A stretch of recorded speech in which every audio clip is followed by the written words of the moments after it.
You can get each of these brilliant knives for $50 or less, so let's take a look at them, starting with the least expensive.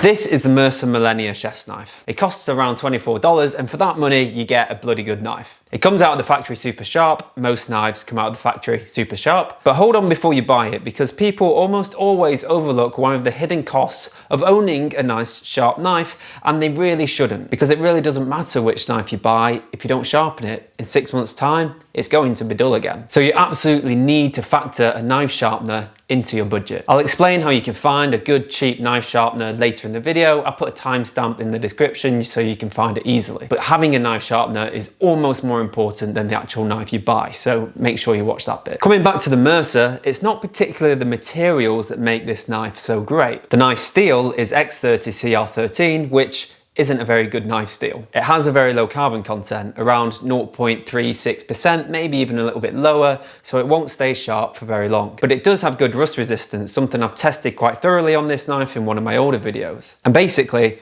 all knives in this price range will go dull relatively quickly. That's the reality of having a knife in the sort of $20 price range. And that's why having a knife sharpener is so important, because then it's not really an issue. What's much more important for knives in this $20-ish price range is its rust resistance, which for this one is really good. And the design of the knife, for which Mercer always seem to excel. It's got this great wide blade, a nicely curved edge, and the handle is made from a really grippy thermoplastic. This is one of my favorite handles of any knife, not just in this $20 to $30 price range, but of any knife price range. It really keeps your hand firmly in place. It's nice and curved, so it's really ergonomic and comfortable. It's a little bit chunky, which I like, but if you have smaller hands, that could be an issue. Overall, for $24, you get a well-built, well-designed knife, and I really recommend it. The second least expensive knife is this Victorinox Fibrox Pro. And as of the making of this video, there's a deal on Amazon where you can get it for $40, and without that, it's usually only around the upper $40 to $50 mark anyway. It has a lot of similarities with the Mercer, but it uses a better steel, X55 CR MO14.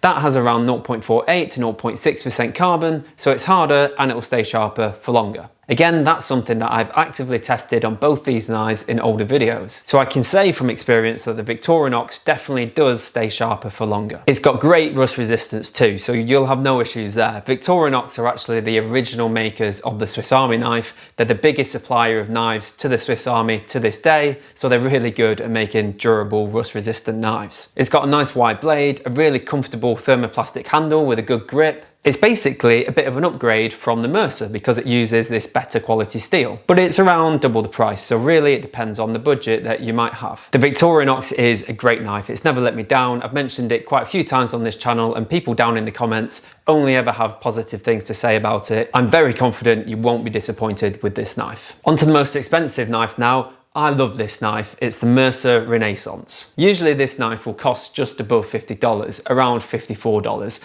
At the time of recording, there's a deal on Amazon where you can get this knife for $50. But when that deal's not on, it's around the $50 mark anyway. What's so good about this knife is you get a product that's, I think, equal in quality to knives double, even triple the price. The steel is X50 CR MOV15. That's the same steel used by basically all the best Western style knives. Wüsthof, Zwilling, Messermeister, they all tend to use that steel for their main product lines. Now, depending on how the steel's been heated and treated, they'll have different levels of hardness and durability in the end product. But ultimately, if you use a good raw material, you're going to end up with a pretty good product, even if all the brands end up a little bit different. And you certainly end up with a good product here. It's got a lovely curve to the edge, it's really well balanced, the handle is super classic in design, very much like the Wüsthof Classic Chef's Knife, which is triple the cost, by the way. The handle is made from POM, a really tough thermoplastic. It's triple riveted to a full tang. That means the blade steel continues right through the handle, making the whole thing super strong. It's a great example of classic Western chef's knife design. And I don't know of any other knife that provides this level of quality at this price range. Again,